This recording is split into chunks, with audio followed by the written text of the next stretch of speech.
Martin Fayulu a été finalement reçu par le président Félix Tshisekedi. Le président décidé à la recherche de la cohésion nationale en ces temps de crise sécuritaire a échangé avec le chef de l'État sur des questions de l'heure, notamment la guerre qui secoue l'est du pays. La baie de Ngaliema, déclarée dès aujourd'hui aire protégée, c'était à l'occasion de la célébration de la Journée mondiale de l'environnement, durant laquelle le gouvernement a procédé au lancement de travaux d'aménagement des espaces verts naturels de cette baie. Le patron de l'espace 50 et président de l'UNPC Kinshasa, Jean-Marie Kassamba, qui séjourne à Paris, a partagé son parcours aux jeunes journalistes de la Radio France Internationale. C'était au cours d'une visite qu'il a effectuée au sein de l'entreprise des médias. Décès de l'ancien président zambien Edgar Lungu à l'âge de 68 ans en Afrique du Sud, dans un hôpital de Pretoria où il recevait des soins médicaux spécialisés. Une figure clé d'une période de transition marquée à la fois par des espoirs, des développements et des turbulences majeures. Merci de choisir Télé 50 pour vous informer. Elle était annoncée il y a quelques jours et elle a effectivement eu lieu ce jeudi. La rencontre entre le président Félix Tshisekedi et l'opposant Martin Fayulu s'est déroulée au Palais de la Nation. Accompagné de ses proches, dont Prince Epenge et Devos Kitoko, le président décidé à la recherche de la cohésion nationale en ces temps de crise sécuritaire, a longuement échangé avec les chefs de l'État sur des questions de l'heure, notamment la guerre qui secoue l'est du pays. Une rencontre qui intervient quelques jours après les discours de l'opposant qui avait sollicité une rencontre avec le président de la République. La cérémonie de lancement du nouveau passeport biométrique a été organisée par le ministère des Affaires étrangères, de la coopération internationale et de la francophonie sous la direction de Madame la ministre Thérèse Kayikwamba-Wagner ce jeudi. L'événement s'est tenu dans l'enceinte de l'Institut national des arts situé dans la commune de Kasavubu à Kinshasa en présence du président de la République. Bien que ni la ministre ni le chef d'État n'aient prononcé de discours lors de cette cérémonie, l'importance de l'événement a été soulignée par la présence des dignitaires et autres acteurs clés. Le vice-président de Dermalog, entreprise allemande en charge de la production de ce passeport, a mis en avant ses caractéristiques, notamment son coût de $75 américains, sa page de données en polycarbonate gravé au laser et ses 32 éléments de sécurité, faisant de ce passeport le plus sécurisé d'Afrique et l'un des plus avancés au monde sur le plan technologique. Et vous vous sentez prêt et prête?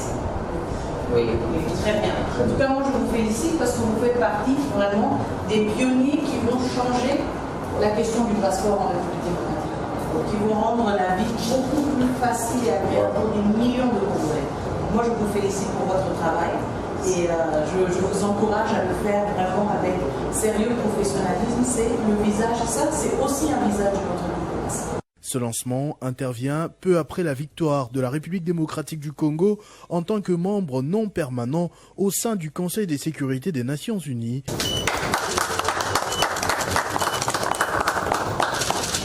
Une réalisation attribuée à Madame Thérèse Kayikwamba-Wagner. Ce nouveau passeport biométrique intègre également une micropuce RFID. Ses contributions témoignent de son engagement envers le développement et la modernisation de la République démocratique du Congo. Deuxième conférence de gouverneurs au Lualaba, la mobilisation continue et les premières délégations se posent déjà à Kolwezi. Mercredi, le vice-gouverneur de la province, Clément Moufundi Karl, a accueilli le gouverneur ad intérim du Kasaï oriental, Augustin Kayemba Moulemena, qui a salué la qualité de l'accueil. Un accueil qui annonce les couleurs de ce grand événement qui va réunir l'exécutif national et les gestionnaires de toutes les provinces sous la supervision du président de la République. Après un moment d'échange avec leurs homologues de l'Assemblée provinciale du Lualaba, Jean-Marie Kasseya, il était 12h30 sous un ciel clair du Lualaba annonçant la 12e édition de la conférence du gouverneur de la République démocratique du Congo, qui est l'appareil qui transportait le gouverneur du Kasaï oriental, touchait la piste de l'aéroport de Kolwezi. Au pied de l'avion pour l'accueil, le vice-gouverneur Mofundu Chinat Karl, qu'accompagnait les ministres provinciaux de l'Intérieur, Oikoma Mayonde Philippe, du général de la police, et du commandant de la 22e région militaire, Edi Kapend, et celui de la garde républicaine. Puis, les numéros 1 du Kasaï oriental étaient invités à passer les troupes en revue avant de saluer les différents membres des différentes délégations venues pour la circonstance. Conviés à prendre place pour un bref échange avec les autorités du Lualaba, les premiers de tous les Kasaïens à profiter de fixer l'opinion sur l'importance de cette 12e édition de la conférence du gouverneur et a dit toute sa satisfaction de l'accueil lui réservé. Je suis impressionné pour l'accueil ici chaleureux réservé à notre modeste personne par notre collègue de Lualaba. Cet accueil nous fait voir déjà que nous sommes entre les bonnes mains et tout va se passer très bien. À la question de savoir dans quelles conditions sa chère province, le Kasaï oriental est resté, Augustin Kayembe a laissé entendre que tout est calme et qu'il est venu au Lualaba pour l'échange d'expériences. Wetu ku Kasaï oriental nkushala kuimpa na kutulibalwa mu province wa Lualaba mu gicibilo eki chikala chilongolo jibwa dibanye tulibonsu ba gouverneur ba. Pendant ces temps dehors, c'est une multitude des ressortissants du Kasaï qui chantaient à l'honneur de celui qui incarne le bon élan et l'espoir du développement de toute une province, qui entendent des chants de joie à l'endroit de cette haute personnalité du Kasaï. Devant une telle réalité, le gouverneur du Kasaï oriental a donné des poignées de main chaudes à ses frères et sœurs qui voient en lui une fierté de tout un peuple uni et prospère. Toujours au Lualaba, les présidents des assemblées provinciales de la RDC séjournent déjà dans la province. Bien avant la conférence qui débute dans quelques jours, ils ont visité le siège de l'assemblée provinciale du Lualaba sous la conduite de Jean-Marie Kasseya, speaker de cet organe délibérant, tout en manifestant leur admiration sur le travail abattu. Après un moment d'échange avec leurs homologues de l'Assemblée provinciale du Lualaba, Jean-Marie Kasseya, sur le bon fonctionnement des institutions et plusieurs autres matières, les speakers des assemblées provinciales de la République démocratique du Congo ont visité le siège de la première institution du Lualaba ce jeudi, émerveillés par l'accueil, l'attention et la sympathie leur réservée par le président de l'assemblée provinciale du Lualaba. C'était une occasion pour eux de revenir sur leur élan de solidarité. Et depuis notre arrivée hier, vous savez que nous avions créé une structure qui unit tous les présidents de l'assemblée provinciale afin que nous puissions, dans cette dynamique, avoir un développement spontané à travers toute la République démocratique du Congo. Et ici, d'ailleurs, au nom de tous les présidents, je tiens à remercier le président de l'Assemblée provinciale de Lualaba, qui depuis hier a commencé à accueillir ses hôtes, qui sont ses collègues. Et nous sommes venus à Lualaba, non seulement pour venir participer en ce qui concerne la conférence des gouverneurs, mais aussi participer à la deuxième plénière des assemblées provinciales de notre pays. Il ne pouvait pas se passer de la belle image du Lualaba, modèle des autres provinces. Notre pouvoir central doit tirer l'exemple de Lualaba. Et nos provinces doivent tirer l'exemple de Lualaba. Non seulement nous avons trouvé une population disciplinée. Quand je parle de la discipline, c'est d'abord dans l'assainissement. Il nous est difficile de trouver même un papier. Et si déjà dans la discipline on est carré, on peut déjà commencer à développer. Leur présence s'inscrit dans le cadre de la 12e conférence des gouverneurs associée au président des assemblées provinciales qui se tiendra du 10 au 13 juin prochain. La RDC et l'Ouganda renforcent leur coopération transfrontalière à travers le lancement du projet Borderlands. Les projets visent le renforcement de la cohésion sociale et sécurité dans les zones frontalières entre les deux pays. La stabilité dans les zones frontalières entre la République démocratique du Congo et la République de l'Ouganda demeure une question préoccupante pour l'Union européenne. Cette dernière, qui travaille pour le renforcement de la cohésion sociale et la sécurité dans ces zones, a initié le projet Borderlands. Cette opération vise le renforcement de la coopération transfrontalière, stabilité et résilience des zones frontalières entre les deux pays. Le go a été donné par Jean-Claude Boinkiem, représentant du secrétaire général AI du ministère des Affaires étrangères et de la francophonie de la RDC. Je déclare l'atelier du projet Borderlands ouvert. L'assistance a assisté à la présentation des objectifs et des résultats attendus de l'atelier à travers 2 interventions. D'abord, celle de Abdallah Mohamed, coordonnateur du projet OIM. Ensuite, celle de Manassé Assama, responsable du programme Trademark Africa. La représentante de l'OIM, Alexandra Simpson, est revenue sur l'apport de son organisation dans ce projet. Ce projet, ça tombe dans les objectifs de notre organisation. Alors nous sommes très contents d'avoir un programme financé par l'Union européenne qui nous aide à vraiment accomplir des objectifs de l'organisation. Et ça, c'est que les gens, ils peuvent bouger, ils peuvent faire le commerce et tout en sécurité. Ici est de rappeler que la frontière internationale entre la RDC et l'Ouganda est en proie à un conflit armé depuis 20 ans. Les zones frontalières, notamment du côté de la RDC, ont toujours été confrontées à divers facteurs de conflit au pouvoir coutumier, aux questions d'identité et à la gestion des terres et des ressources naturelles. L'élection de la RDC au Conseil de sécurité de l'ONU comme membre non permanent est-elle vraiment un succès diplomatique que peut faire changer la RDC? On y décrypte les forces et les faiblesses ainsi que les enjeux de ce retour tant vanté de la RDC sur la scène internationale dans ce commentaire de Gaëtan Kobabouranzi. Depuis le mardi 3 juin, la RDC est membre non permanent du Conseil de sécurité de l'ONU, le lieu le plus emblématique où se décide la marche du monde. Cette élection, elle la doit à un fort lobbying et une campagne bien ficelée menée depuis le mois de décembre à travers des délégués dont la ministre des Affaires étrangères qui ont parcouru le monde avec un discours axé sur le multilatéralisme et la coopération internationale. Mais concrètement, la RDC est-elle en phase avec son discours et peut-elle être considérée comme un vrai acteur de paix ? La légitimité de la RDC au sein du Conseil de sécurité de l'ONU pourrait être fragilisée par la crise sécuritaire à laquelle le pays est confronté. Des pans entiers de son territoire sont occupés, des administrations parallèles y sont même installées. Comment la RDC peut-elle instaurer la paix dans le monde si elle-même fait face à une crise sécuritaire ? Malgré cette incapacité à résoudre ses problèmes internes, la RDC a prétendu apporter son expertise au Conseil de sécurité et défendre l'Afrique sur des sujets liés à la souveraineté et au maintien de la paix. Un paradoxe qui pourrait entacher la crédibilité de la RDC si aucune solution de paix en interne n'est trouvée avant le début de son mandat. Cette rhétorique apparaît plus comme un coup de com' alors que la RDC, comme membre non permanent du Conseil des sécurités, n'a aucun droit de veto, devrait modestement articuler comment le siège au Conseil de sécurité aidera le pays à résoudre la guerre d'agression et non à tomber sur des considérations générales sur la paix dans le monde.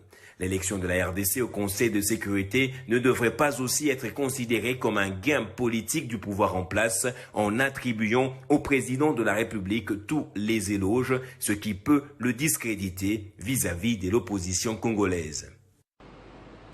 Tout à fait autre chose, célébration de la Journée mondiale de l'environnement ce jeudi 5 juin. À cette occasion, le gouvernement de la République a procédé au lancement de travaux d'aménagement des espaces verts naturels de la baie de Ngalima.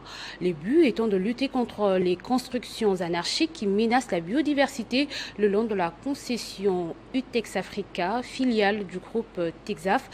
La baie de Ngalima est déclarée dès aujourd'hui. Ça y est, le partenariat public-privé entre le gouvernement congolais et Utex Africa, filiale du groupe Texaf, pour la sanctuarisation de la baie de Ngaliema, déclarée désormais aire protégée, est effectif et la ministre de l'Environnement s'en réjouit. D'abord du point de vue santé, c'est la santé humaine qui est la plus importante, santé humaine, santé de la biodiversité, et puis il y a l'écotourisme du côté économique, voilà. Vous ne pouvez pas, pour le besoin de respecter votre propre vue et les risques des dépenses inutiles, construire là où on ne peut pas le faire. Il y a des zones qui sont déclarées non édificantes, on ne peut pas aller construire là-bas. Parce qu'après, lorsqu'il y aura des catastrophes, une fois de plus, l'appel sera à l'État. Lutter contre les constructions anarchiques qui menacent la biodiversité le long de la concession Utex Africa, tel est l'objectif des travaux d'aménagement des espaces verts naturels de la baie d'Engaliema qui devront débuter dès ce samedi, à en croire le ministre provincial de l'Environnement. Il y a déjà un arrêté de démolition. C'est un acte qui a été déjà posé par notre prédécesseur, le gouverneur Ngobila. Donc on va s'appuyer sur cet arrêté. Nous, on va mettre en pratique la demande du gouvernement central et la ville va s'assumer. On commence ce samedi. Je ne dis pas qu'on va tout terminer le samedi, mais on va commencer ce samedi.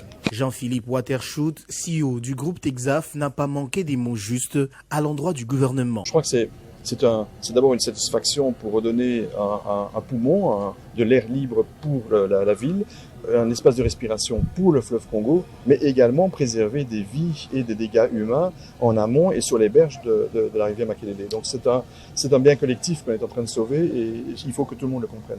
Si vous allez maintenant sur la baie de Ngaliema, là pour l'instant ça fait maintenant 6 ou 7 mois que chaque fois qu'il y a des pluies, des gens viennent récolter des bouteilles plastiques parce qu'elles viennent envahir complètement la baie de Ngaliema. Donc le premier préalable, c'est effectivement que la rivière reprenne son lit. La journée mondiale de l'environnement est célébrée cette année sous le thème « La lutte contre la pollution plastique ». Pour boucler la boucle, une brève cérémonie de plantation symbolique des arbres malébos a ponctué cette activité.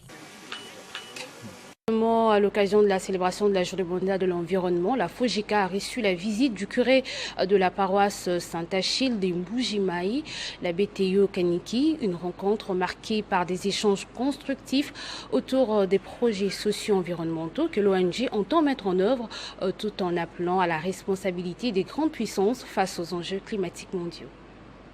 À l'occasion de la Journée mondiale de l'environnement, la Fondation Génie Kandé a reçu la visite et la bénédiction de Monseigneur l'abbé Théo Kaniki, curé de la paroisse Saint-Achille de Mbujimayi. Ce dernier est venu s'imprégner du fonctionnement de cette organisation non gouvernementale engagée dans les actions socio-humanitaires et environnementales qui entrent dans la vision du président de la République, Félix-Antoine Tshisekedi. Accompagné du président de la FOJICA, Génie Kandé, l'abbé Kaniki a échangé autour de 2 projets majeurs que l'ONG prévoit de lancer très prochainement dans la ville de Mbujimayi. Le premier, la protection de l'environnement par l'assainissement afin de lutter contre l'insalubrité et promouvoir un cadre de vie sain. En deuxième position, l'autonomisation de femmes expropriées, particulièrement celles concernées par les déguerpissements dans les quartiers environnant l'aéroport de Bipemba afin de renforcer la résilience économique et sociale. Je me suis décidé de visiter la fondation FOJICA de M.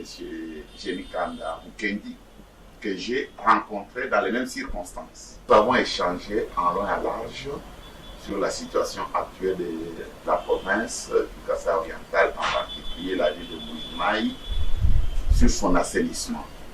Il a un bon projet d'assainissement et il me l'a soumis. Nous avons échangé avec lui et l'idéal pour lui, c'est de faire Mbujimayi une ville où il fait beau vivre, en assainissant l'environnement. Dans un message fort, la FOJICA a profité de cette journée symbolique pour interpeller les pays grands pollueurs, les invitant à respecter leurs engagements internationaux. Elle appelle à une véritable compensation en faveur des pays détenteurs de vastes forêts qui jouent un rôle crucial dans la régulation climatique mondiale et la préservation de la biodiversité. Du haut de son parcours international auréolé par les passages dans plusieurs chaînes internationales, le patron de l'Espace 50 a effectué mercredi une visite de courtoisie aux installations de la Radio France Internationale où il a partagé son expertise aux journalistes œuvrant dans ce média français. Après l'annonce de l'ouverture de Télé 50 Paris, le directeur général de l'Espace 50, Jean-Marie Kassamba, a profité de son séjour sur les sols français pour visiter les installations des Radio France Internationale. Salutations chaleureuses, sourires aux lèvres, les personnels de ces médias, honorés de la visite du président des journalistes de Kinshasa, ont fait faire à Jean-Marie Kassamba les tours de leur boîte. Voilà mon ami Namori Dosso, l'excellentissime... voilà les débats africains, les éditions, TV5 Monde. Il faut l'aimer. Oh non. Il faut pas le redouter parce que... Écoutez-moi déjà, ce serait pas mal. Et on verra après. Bastien Ligodi, correspondant des RFI à Kinshasa, en séjour à Paris, n'a pas manqué l'occasion de faire connaître la grandeur titanesque de Jean-Marie Kassamba auprès de ses collègues. Vous avez le meilleur des journalistes congolais. Non, c'est pas vrai. À la rédaction des RFI. Il connaît les dessous, il connaît tout le monde, mais il est d'une humilité exceptionnelle. Alors ça c'est sûr. Voilà. Et il est écrivain, il est journaliste, il connaît tout le monde, mais il gonfle pas. Et on est fiers. Voilà. Merci. Juste après RFI, direction l'ambassade de la RDC en France où Jean-Marie Kassamba a échangé avec quelques personnalités avant de finir sa journée autour d'un repas. C'est vrai. Bon appétit. Parlons à présent de la situation humanitaire qui préoccupe les pays amis de la République démocratique du Congo. Les Émirats arabes unis ont profité de la journée internationale des enfants victimes innocentes des conflits armés et des guerres dans le monde pour apporter une aide humanitaire en faveur des déplacés internes. Son itinérance a un impact visible dans les Tanganyika, à Kalemi le 21 et 23 mai dernier, où Nathalie Aziza Mounana a remis des chaises en lieu et place des pierres à l'école primaire Kalemi, vient de déclencher une action humanitaire des Émirats arabes unis en faveur des enfants victimes innocentes des conflits armés et des guerres dans le monde. Ce mercredi 4 juin, la ministre des Affaires sociales, Action humanitaire, Solidarité nationale, Nathalie Aziza Mounana, femme dévouée pour sa nation, a reçu dans son cabinet de travail l'ambassadeur des Émirats arabes unis en République démocratique du Congo, Anwar Barout al-Baroudi. À l'issue de cette rencontre, les deux parties ont discuté des modalités, les voies et moyens de raffermir la coopération bilatérale entre les deux pays amis, notamment dans les domaines de l'aide humanitaire. Faisant suite à la situation humanitaire dans l'Est, les Émirats arabes unis sont venus remettre une enveloppe consistante pour assistance humanitaire des déplacés internes dans l'Est du pays. J'ai eu l'honneur de rencontrer son Excellence Nathalie Aziza Mounana. À l'issue de cette rencontre, nous avons discuté des modalités, les voies et moyens de raffermir la coopération bilatérale dans les domaines de l'aide humanitaire. Aujourd'hui, 4 juin, nous célébrons la journée internationale des enfants victimes innocentes des conflits armés et des guerres dans le monde. Cette assistance des Émirats arabes unis témoigne de leur solidarité et de leur soutien à ces groupes d'enfants victimes de violences et de souffrances dans l'Est du Congo. Certes, cette aide humanitaire des Émirats arabes unis contribuera à créer pour ces enfants un environnement sûr qui leur permettra de grandir et de se développer et leur offrira un environnement digne et sécurisé où règne la paix. Cette coopération s'inscrit dans le cadre de la stratégie d'aide étrangère des Émirats arabes unis en faveur des populations défavorisées. Pour Nathalie Aziza Mounana, ministre des Affaires sociales, Action humanitaire, Solidarité nationale, ce geste va donner un plus aux enfants qui sont le Congo de demain. Et c'est une réponse aux besoins humanitaires qui se posent avec acuité. Après son séjour à Kinshasa, le vice-gouverneur de la province du Kwilu, Espoir Massamaki, a regagné sa province. En se dirigeant tout d'abord à la ville de Kikwit, où la population lui a réservé un accueil chaleureux afin de lui exprimer son amour. C'est vers 4 h du matin que le vice-gouverneur de la province du Kwilu, Espoir Massamaki, a quitté Kinshasa en direction de Kikwit pour une mission officielle. Chaleureusement accueilli par la population, il a observé une immense foule s'est rassemblée pour l'accueillir à l'entrée de la ville.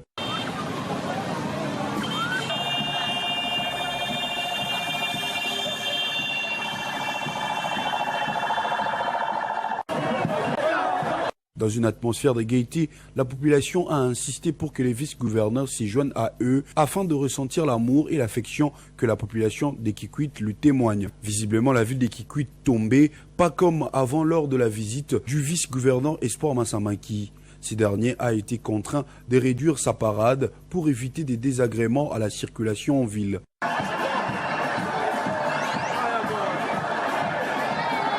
dépit de cet acte nationaliste, son cortège a été accompagné par la population. Ici, le vice-gouverneur de province, il a détaillé l'essentiel de sa mission. Ça n'a vraiment pas été annoncé depuis longtemps, mais l'effervescence que j'ai vue dans la ville, je suis vraiment très content à participer à cette sensibilisation et toute l'équipe qui est venue m'accueillir et qui a organisé cet accueil.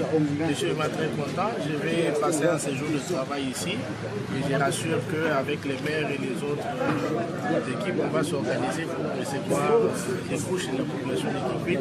Le temps que je serai ici pour qu'on discute. Il convient de noter que le vice-gouverneur de la province du Kulu, Espoir Massamanki, séjournera à Kikwit pendant quelques jours afin d'écouter les desiderata de la population. En dehors de nos frontières, la Zambie est en deuil. L'ancien président Edgar Lungu est décédé ce jeudi en Afrique du Sud à l'âge de 68 ans. Il a été le 6e président de la Zambie, a gouverné de 2015 à 2021. Edgar Lungu est décédé plus tôt dans la journée alors qu'il recevait de soins médicaux spécialisés dans un hôpital à Pretoria. La nouvelle de sa disparition a été confirmée par sa famille.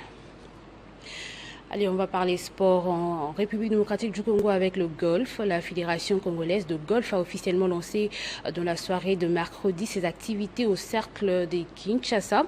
Cette fédération veut briser les barrières sur les stéréotypes que la communauté a sur cette discipline. À ce jour, elle est comptée comme la 147e fédération membre de la Fédération internationale de golf.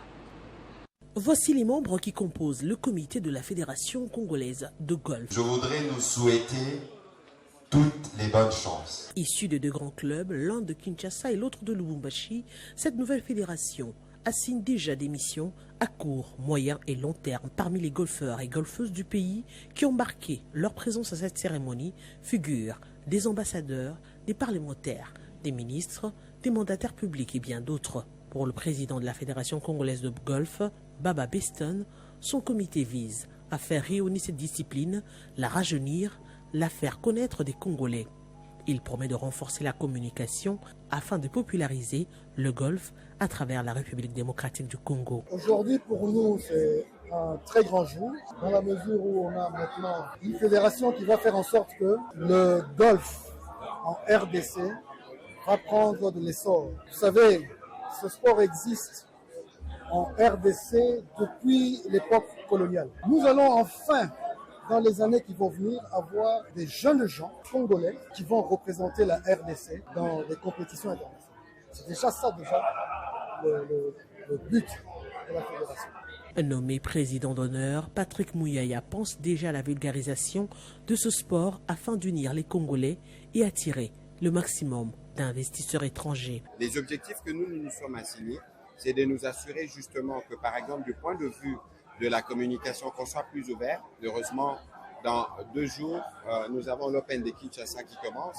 Ce sera une occasion pour vous de venir. Évidemment, on va organiser une séance avec ceux qui sont le plus outillés sur le sujet pour faire un briefing, pour comprendre le sport. En réalité, le golf, bien au-delà de ce qui apparaît aux écrans, c'est le seul sport que vous pouvez pratiquer toute votre vie, de 5 ans à 85, à 90 ans. Vous pouvez toujours avoir cette faculté. Dans un premier temps, les sites de Kolwezi et Kalemi sont les sites à revitaliser. Au-delà de Kinshasa et Lubumbashi, il faut noter que la 27e édition de l'Open international de golf se déroulera du 6 au 8 juin au cercle de Kinshasa. Et pour terminer, c'est déjà pour ce vendredi 6 juin 2025 de 9h à 13h juste au chapiteau du Palais du Peuple. Il s'agit d'une conférence biblique et une croisade que le ministère chrétien du combat spirituel organise conjointement avec la prophétesse Insunli, une délégation du CFMC conduite par l'évêque et président de la Fondation Olingui, Paul David Olingui, l'a chaleureusement accueilli au pied de l'avion à son arrivée hier mercredi. 2 jours de feu, 2 jours de puissance, un rendez-vous spirituel à ne pas manquer, placé sous le thème « La puissance des dieux ». Le message que Dieu veut bénir la RDC et il veut passer par moi, c'est moi qui va transmettre cette bénédiction. En 2006, les révérends Jacob Rockley étaient ici et il y avait beaucoup d'âmes qui étaient bénies. Son passage ici en 2006, les impacts, ça se sent même jusqu'à maintenant parce qu'il y a beaucoup de témoignages qui sont en train d'arriver. Ce qui s'est passé en 2006, comme les gens ont été bénis, ça sera de la même façon dans mon arrivée ici. Venue de la Corée du Sud, la prophétesse dit être porteuse d'un message divin destiné aux Quinois. À cet effet, elle invite le chrétien quinois à venir vivre la visitation divine, des miracles, de révélations et la gloire des dieux. Il y aura beaucoup de personnes qui recevront les fusions du Saint-Esprit et les aveugles auront la vue, les sourds vont entendre, les paralytiques vont marcher. De la même manière, notre Père spirituel était venu ici en 2006 et Dieu a performé des miracles à travers lui. C'est de la même façon ce qui va se passer ce samedi. J'aimerais dire à tout le monde qui sera en train de me suivre que vous devriez venir. Venez. Jésus-Christ est vivant. Il est le même hier, aujourd'hui et éternellement. Ce qu'il a fait hier, il le fera encore aujourd'hui. Téné, la conférence biblique débutera demain vendredi de 9h à 13h et la journée du samedi sera consacrée à la croisade à l'esplanade du Palais du Peuple. Ce journal est terminé, place au rappel des titres. Martin Fayulu a été finalement reçu par le président Félix Tshisekedi. Le président décidé à la recherche de la cohésion nationale en ces temps de crise sécuritaire a échangé avec le chef de l'État sur des questions de l'heure, notamment la guerre qui secoue l'est du pays. La baie de Ngaliema déclarée dès aujourd'hui aire protégée. C'était à l'occasion de la célébration de la Journée mondiale de l'environnement, durant laquelle le gouvernement a procédé au lancement de travaux d'aménagement des espaces verts naturels de cette baie. Le patron de l'espace 50 et président de l'UNPC Kinshasa, Jean-Marie Kassamba, qui séjourne à Paris, a partagé son parcours aux jeunes journalistes de la Radio France Internationale. C'était au cours d'une visite qu'il a effectuée au sein de l'entreprise des médias. Décès de l'ancien président zambien Edgar Lungu à l'âge de 68 ans en Afrique du Sud, dans un hôpital de Pretoria où il recevait des soins médicaux spécialisés. Une figure clé d'une période de transition marquée à la fois par des espoirs, des développements et des turbulences majeures. Ce journal est complètement terminé. Merci à vous tous de l'avoir suivi, Madame, Messieurs. Votre fidélité nous honore.